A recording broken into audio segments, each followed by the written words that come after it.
Alabama LSU week starts right now, and we're going to talk about it.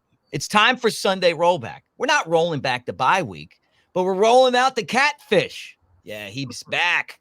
Hey, guys, let's get this show started. Like, subscribe, thumbs up, hit the bell. Alabama fans, you know how to do that. Auburn fans, God, don't laugh too hard about that Vandy loss.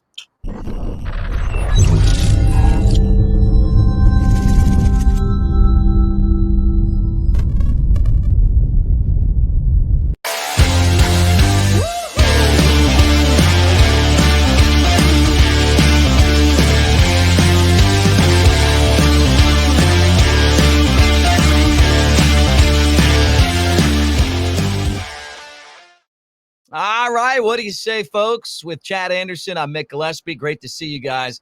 And roll tide, everybody, as we hang out at Mortgage Dad Chad. I'm at Broadcaster Mick. The catfish is finally back in the pond, man. What's up? And roll tide, friend. Roll tide. Back in the scales, in the flesh, however you want to say it. Yeah. I love to see you. Enjoyed the bye week. I mean, it's kind of nice. I don't know about you, Mick, but yeah, it was kind of a nice, quiet weekend as we prepare for really what is the first round of Alabama's playoff coming up on Saturday, 6 nights from now down on the Bayou. So it was kind of nice, and sitting back, watching Auburn lose to Vanderbilt, so you don't feel as bad about October 5th, and watching. It really wasn't a great slate of games yesterday, but It was still fun to just have a chill moment, because last year's Alabama team gave us a lot of heart attacks, but they kept winning. Mm-hmm. Yeah, this year's team, they're still in the mix in November, but man, they drain the life out of you every Saturday, it feels like, man. So I don't know. I needed the Saturday off. I enjoyed it, but looking forward to always a big one with LSU coming up. Yeah. Well, I mean, I'm curious about this. Well, first off, you know that, and you said it already, that this is a playoff game. Winner still alive, and the losers, I think, out, right?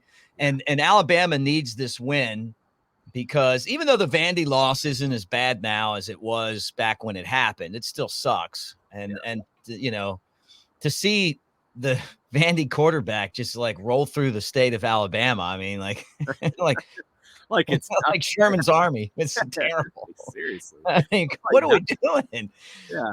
Auburn's coach is like, you see him? He's like, we contained him better than everybody else. We guys scored 7 points. Auburn would have won that game 9 times out of 10, Mick. I don't know if you know that or not. They would have won it 9 out of 10. Alabama, I wish we played him like Vanderbilt would have been a tough, hard-earned win if they would have played Texas first, because we didn't take them seriously, and we should have. And that's a loss. And then, the loss that bothers me the most, though, it actually is the second loss, because I just felt like, that was the one where you're like, man, when are things going to start to come together for these guys? Yeah. Like the Vandy game, Alabama was the unofficial sacrificial lamb. Yeah. Right. We got blindsided first. Mm-hmm. We walked into hell first in that scenario. Okay. We led the charge into hell, and that's what happened. And nobody took Vandy serious, because even though they had played Missouri tight, nobody believed Missouri. And then the second piece of that was Vandy had lost to Georgia State. Yeah. And that was the one where it's still Vandy, And I think even when Bama got down 14-0, everybody was like, they'll come back. It'll be fine. I know. Yeah, it's no big deal. It's a fluke pick 6. It'll be fine. But the Tennessee game, man, I'm with you. It was just like the number, and I know all the fans watching this today are probably cringing because we're going back 2 weeks and reliving an awful game. But you watch that game or experience that game, Alabama should have won that game by 2 touchdowns. I know. That's what bothers me about it. That's the problem. Yeah, it's like, I don't know what the deal was with Milroe. I mean, he missed wide open guys. He missed running lanes. He missed, easy opportunities. He forced things. He just didn't play what we've kind of started to expect out of Jalen Milroe. The defense actually stepped up and played well, but just so many boneheaded things, and the officials missed a couple of things. Ryan Williams got held in the end zone. They didn't. Every calls were bad. The whole thing sucked. The thing is, it shouldn't have even been to that. And I'm not even saying Bama lost because of that. They just, it shouldn't have even been there. Like, Bama had every chance in the world to really put that team away early, and they didn't. So this is really it, right? Like, this coming game, it's going to be nuts. People are going to be hammered. They're going to be completely slammed. It's going to be loud. It's going to be crazy. Nick Saban's going to be on game day in Baton Rouge, which is crazy. It's like, so, just he's not the guest. I mean, he's just, you're saying he works there now. He works for game day now. Yeah, He's in Baton Rouge, and so back home where they can hate him somewhere. Yeah, and you know all the features about how he coached both teams and the rivalry and how he left, and like that's going to be a huge segment. The fans, like, I'd love to know what the odds are of an "F you Saban" chant at some point on the show. Just, they're wild. I told you, Mick, when you go there, it's like going to hell. I told you did that. say that. We were there together. That was you and I were at. We were at the last Shula game down there that we lost. We were. You almost got in a fight because the guy kept taking your seat. Yeah, they didn't realize he don't take my seat. Don't take Mick's seat. He was pissed. Yeah, it was great. I don't care if it's one of those big benches. I paid too much money for that seat for you to think you could slide into. The problem was the seats are narrow. Yeah, just like at Neyland.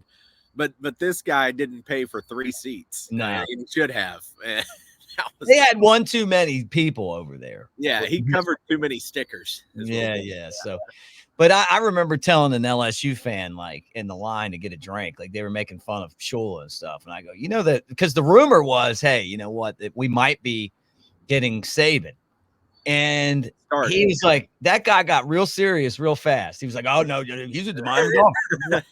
and I thought I was wrong, when they went and hired Rodriguez, and now he's at Jacksonville State. So he did make it to Alabama, but they got the GOAT. He came to town, and it was great. And and now you look at the way things are, and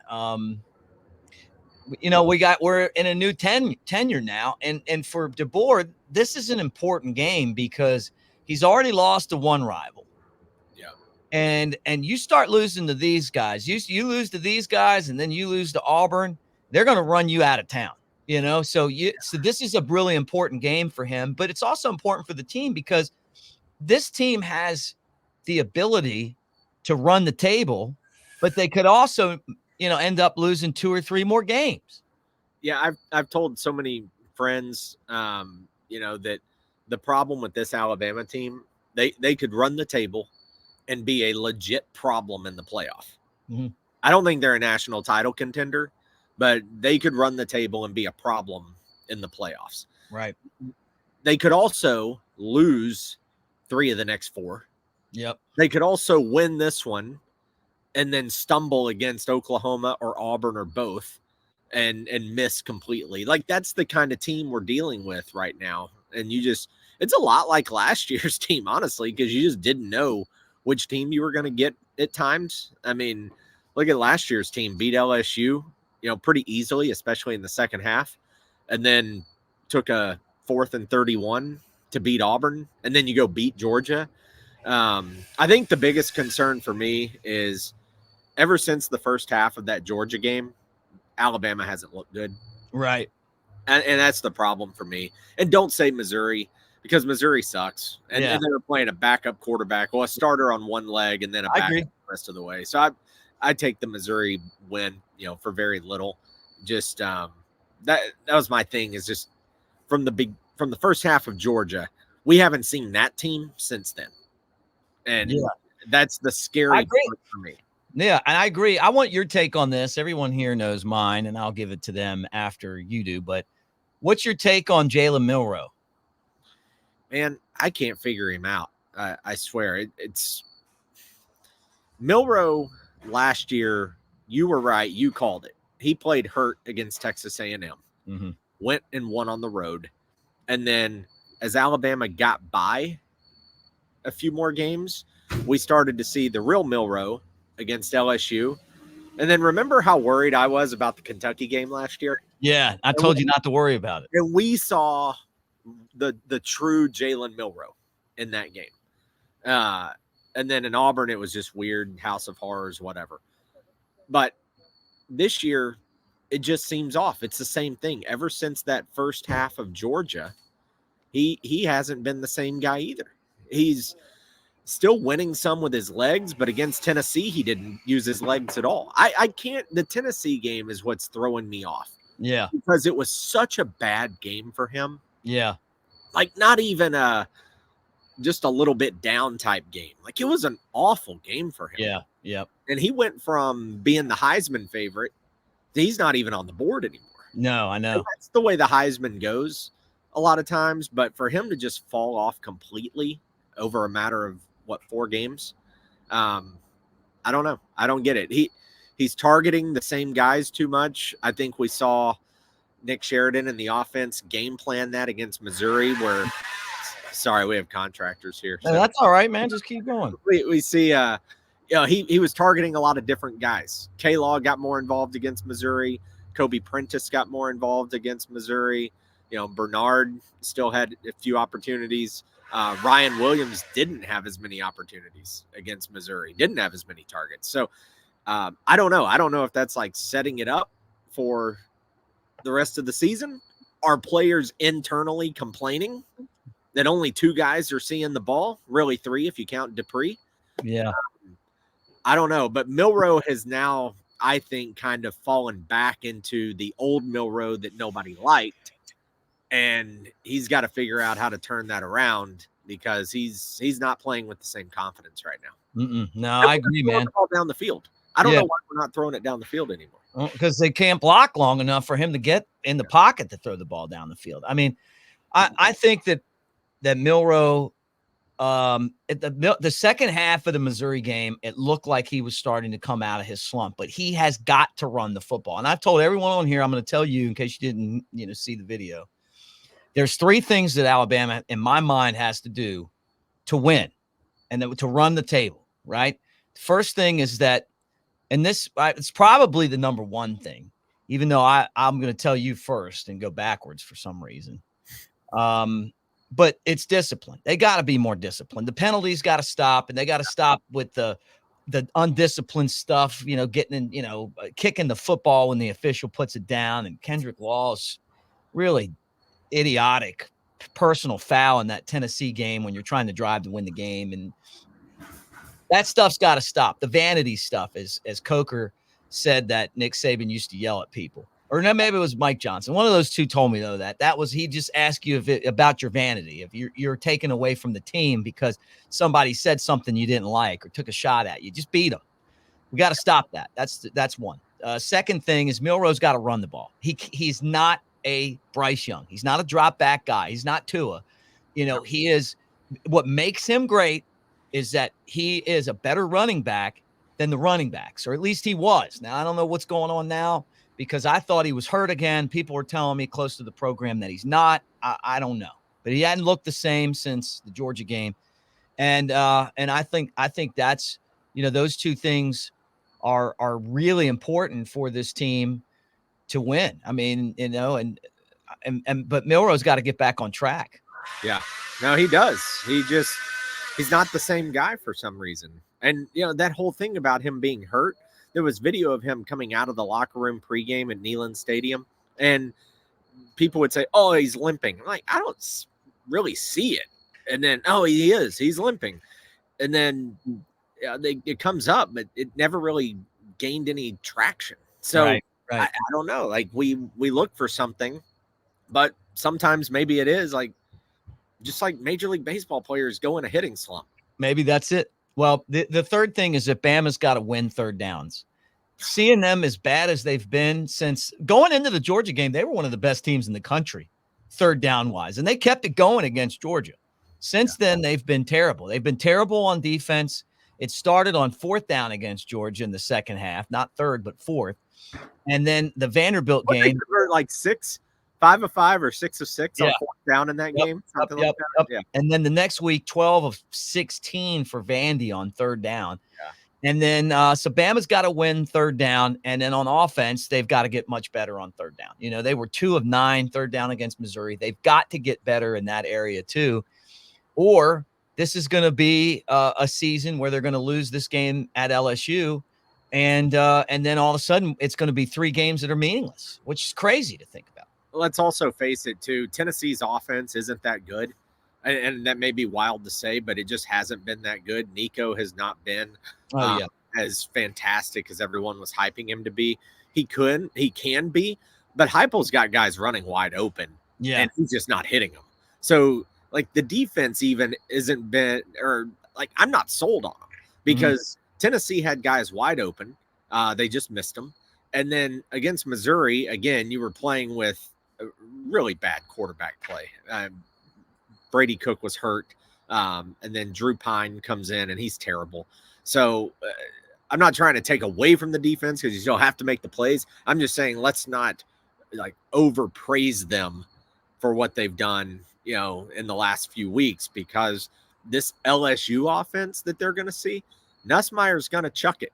And Aaron Anderson's got a chip on his shoulder because he played at Alabama. He really didn't play at Alabama, and that's why he went to LSU. And now he's one of their top receivers. You're still going to have, it's not Taylor, Mason Taylor, had to think of his name. The tight end, you know, who beat Alabama on the 2-point conversion 2 years ago. You still got all those playmakers.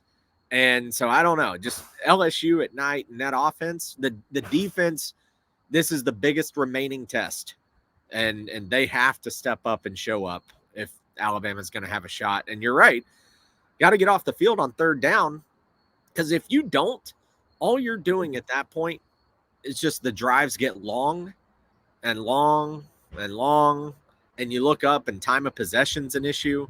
The defense is gassed and the secondary is depleted. Yeah, right. Make it worse. Yeah, well, it's time to you know, for Alabama to hit the switch. And we saw that with Saban. You know, his teams are always able to kind of hit the switch. And I've been waiting on that with DeBoer. And I'm on the DeBoer wagon. I mean, I like DeBoer. I think that you were going to transition away from Saban, although I got to admit, watching him on game day, I like him on there, but I still think, why aren't you just coaching? I mean, you should be coaching, you know, like, you know what I'm saying? Like, he loves both. You can tell he wants to do both because he misses coaching. You can just see by the way. It's like the only time he's really happy is when he's in front of that board breaking plays down. You know, like you see him on there, like McAfee's got a sandwich, and you know, he's like saving a piece, and Saban's like, McAfee's like taking a big bite, and Saban's just like, I don't know which one I want. Oh, I guess I'll get this. Did you see what he said yesterday morning when they brought the food out? They're all eating and stuff. And like right before a commercial, Saban says, "What in the is this?" and he's almost a little bit like a Corso. Like everybody just starts laughing because, you know, it's just, you don't expect it. And he just drops it on you. And it's hilarious. He's everywhere now. Like he's on every commercial. You know, maybe, and I was thinking about this too, as much as he hates NIL, maybe keeping him around's good, because maybe he could, you know, click some of that cash over to some of our players to help, you know, the NIL fund, you know? Yeah, seriously. Because we're going to need as many donors as we can get, you know, just to try to keep the guys we have and go out and get better players. But the good thing is, and I don't want to switch to recruiting right this second. We'll talk a little bit about it before we get off here, but that, you know, Alabama's going into Baton Rouge. I know that it's a tough place to play, and I get it that they're trying to give LSU all the advantages they can give them. You know, let's make it a night game down there, so all those people can drink all day and it'd be really loud, and we don't have a chance. But we've won way more there than we've lost over the years. It's just been a place where we've been able to play. I know they're good and they're tough, but their defense isn't that good. And if we can run the ball effectively like Texas A&M, we can beat them. That's the way I look at it. Yeah, I mean, Alabama, I think Alabama can score because LSU's defense hasn't been anything special, but it's going to take a really strong effort from the offensive line, because like you were saying, they got to control the clock, control the tempo, just control everything. And if they can do that, then good to go.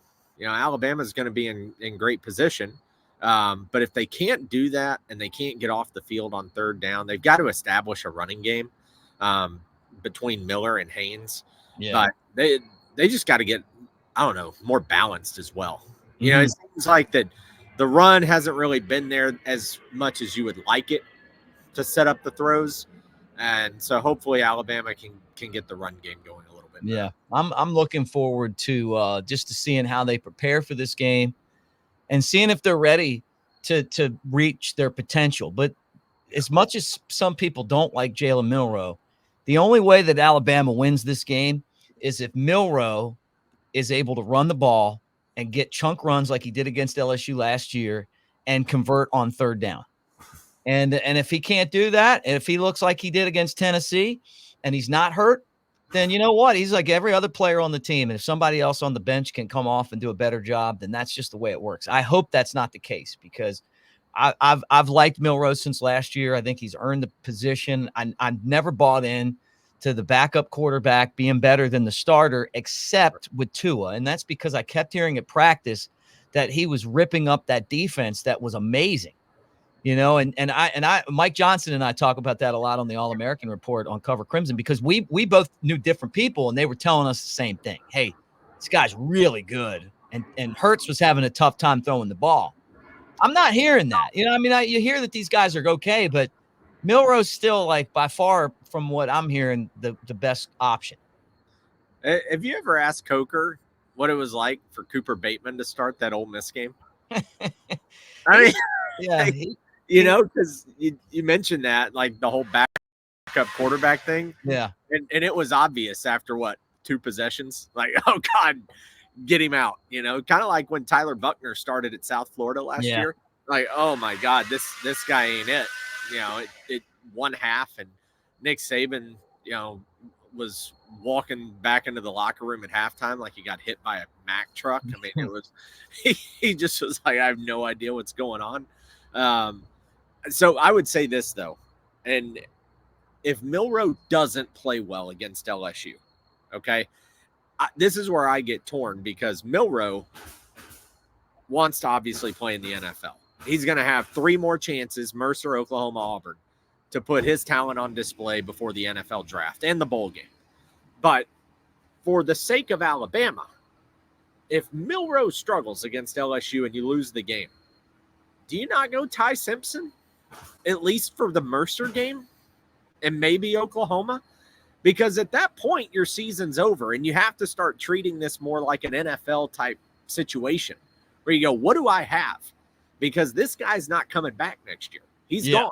Mm-hmm. So for the sake of the university, now that we're out of the playoffs, most likely, do I go Ty Simpson? Yeah. Look, they lose this LSU game and, we're talking about it next Sunday and we could be talking about that, because I like Milroe a lot. I think he's a good guy. I've met him in person. He's done a lot for the university and he helped keep the team together when Saban left. And, we had some of our own coaches trying to steal our players on their way out to other jobs and, just all that BS that I can't stand. But, the bottom line is that you got to go out there and perform, and the up until the second half of the Missouri game, I thought that he had to be hurt because his performance was just so under his standard.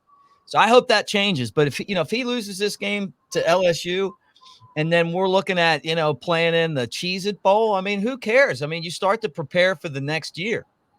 I haven't really looked at it or the breakdown or what's possible, but if you lose the LSU game, let's say it's close, like, is there any shot at that point? Because your 3 losses would be top 25 teams because Vandy is a top 25 team. Mm-hmm. So Vandy on the road, Tennessee on the road, LSU on the road. You have the Georgia win. I know it depends on what happens with some of these other teams, but I can say, and hopefully we're not talking about this after next Saturday, but if you want to look worst case scenario, you need teams like, you need Miami or Clemson, somebody to start losing. You need Indiana to not be 11-1. You need Penn State to lose another game. Like, you need some things to start happening Yeah. for that third loss if you're going to get in. Some teams are beating up on each other, but it was like Duke and Miami yesterday. Like, I was really hoping Duke would pull that off. And they had an 11-point lead, but you need that kind of stuff to happen, if you're going to be a 3-loss team. And I don't personally see it unless you get a lot of chaos. I don't think so. And I don't think they deserve it. No, honestly. You lose to Vandy, Tennessee, and LSU, and you get, they're taking all these teams now. But I mean, anything can happen. I mean, they did beat Georgia, but I'm more worried about the inconsistency on the field than getting into the playoff. I mean, if they lose again and they don't play and perform on Saturday like we expect them to, then maybe they're not that good. Then maybe it's not their year, and I don't know, but I hope they just if they just do the things that I talked about before and they keep playing the way that they're capable of playing, this team could definitely be in the playoff. And if they got into the playoff and they got hot, they could beat anybody. I mean, they've already done that with Georgia. I do look at that and I go, okay, if this team got in the playoff and you win, say you're a 2-loss team, right? You get in, and we talked about it, and you're an 8 seed. I think a 2-loss Alabama would be an 8 seed, maybe even a little bit better, but I think an 8 seed. Let's say you host 9 seed Penn State, or 9 seed Notre Dame or something. We haven't talked about this, but the fun that the playoffs offer, to have Alabama hosting one of those 2 teams in December, those uniforms, Bryant-Denny Stadium on a Friday or Saturday night, that's classic.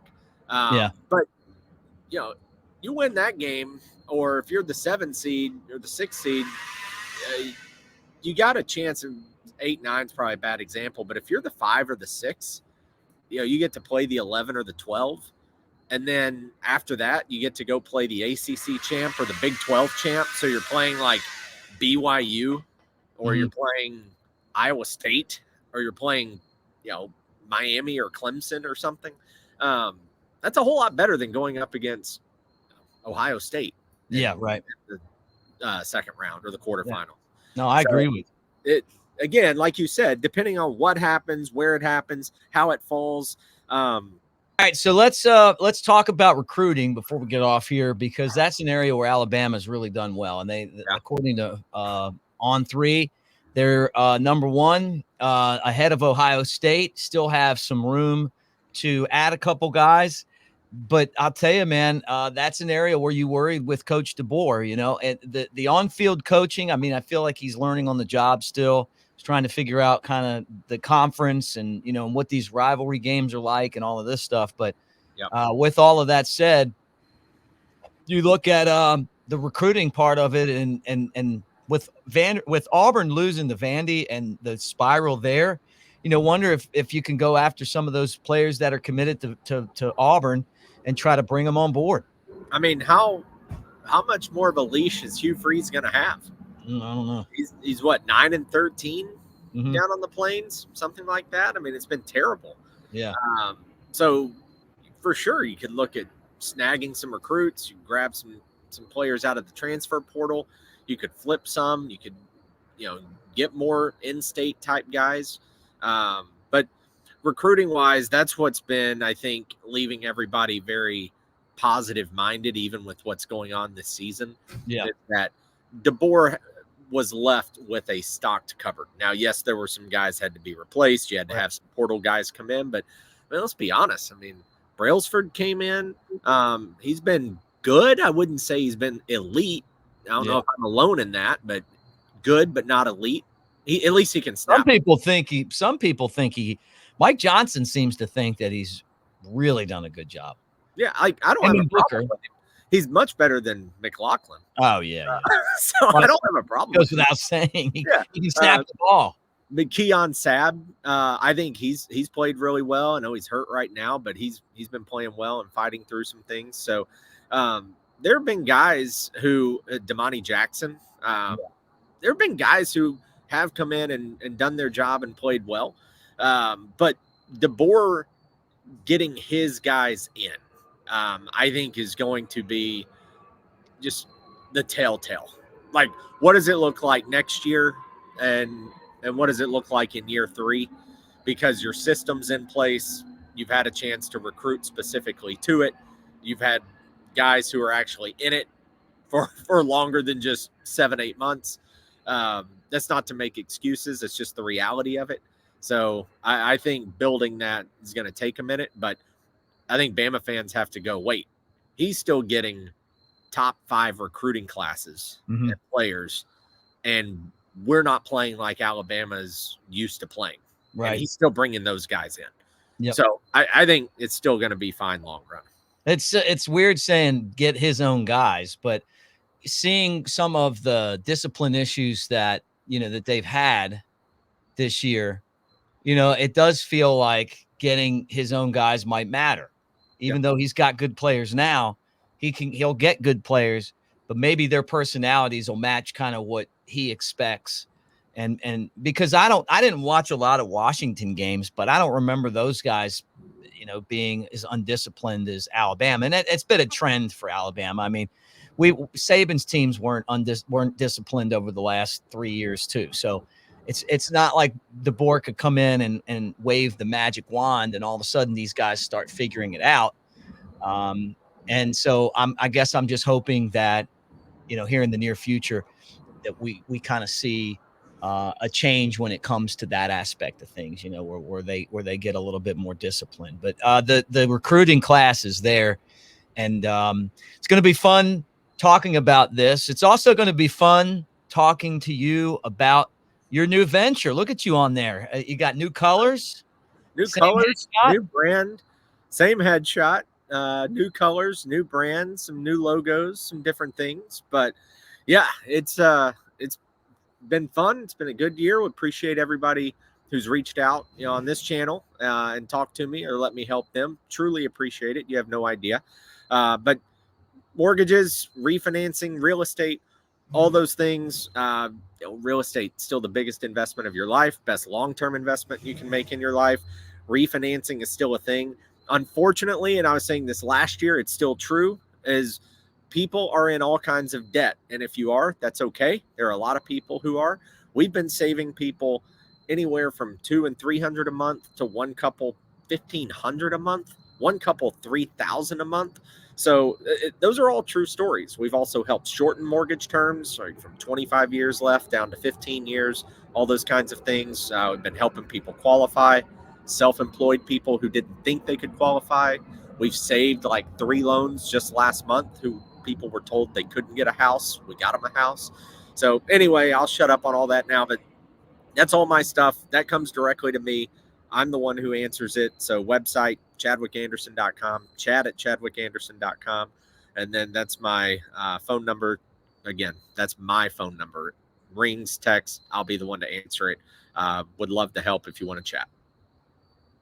Yeah, with that said, man, you got me in my house, which is a true story, in my studio. Got that studio finance, baby. Finally, man.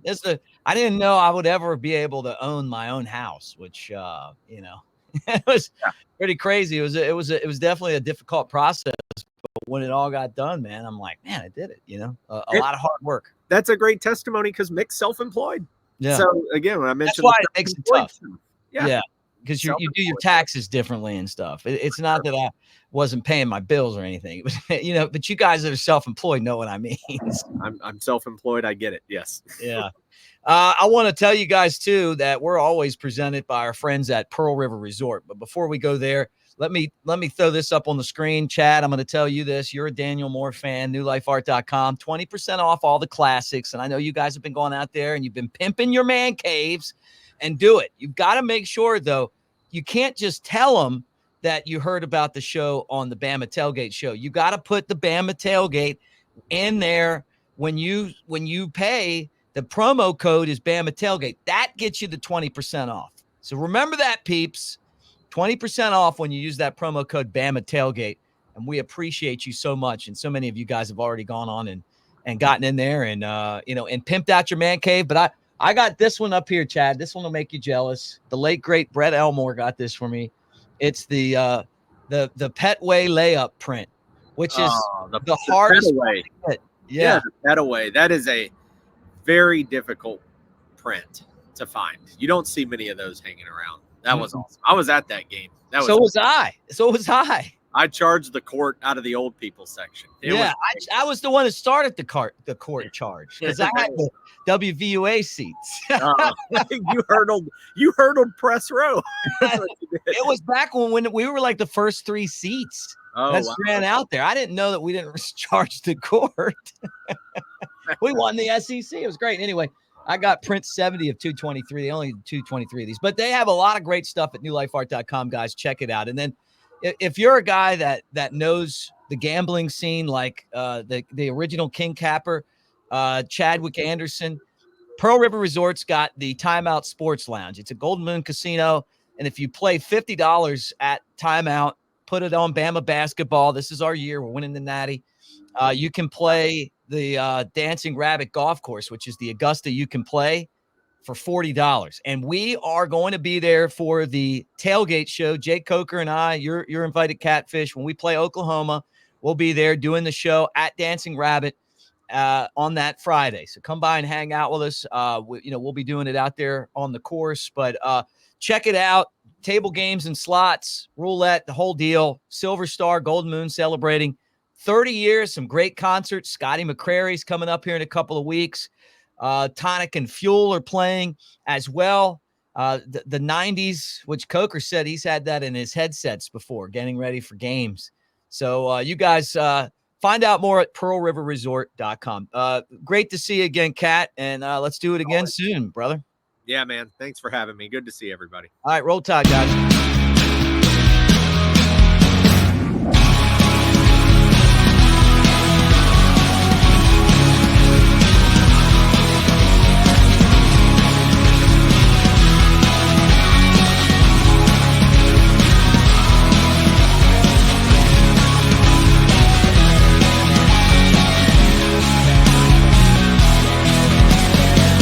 Escape to Pearl River Resort.